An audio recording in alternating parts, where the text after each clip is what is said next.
சந்தோஷ சாரதியும் ஜன்மம் தேடி வர செய்யும் சொந்தமோ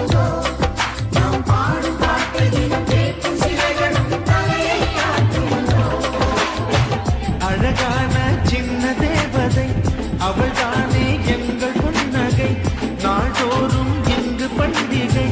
நம் வானில் வான வேடிக்கை இதுபோல சொந்தம் தந்ததா இறைவா நன்றி சொல்கிறோம் உனக்கேதும் சோகம் தோன்றினா இங்கே வா இன்பம் தருகிறோம் சரவண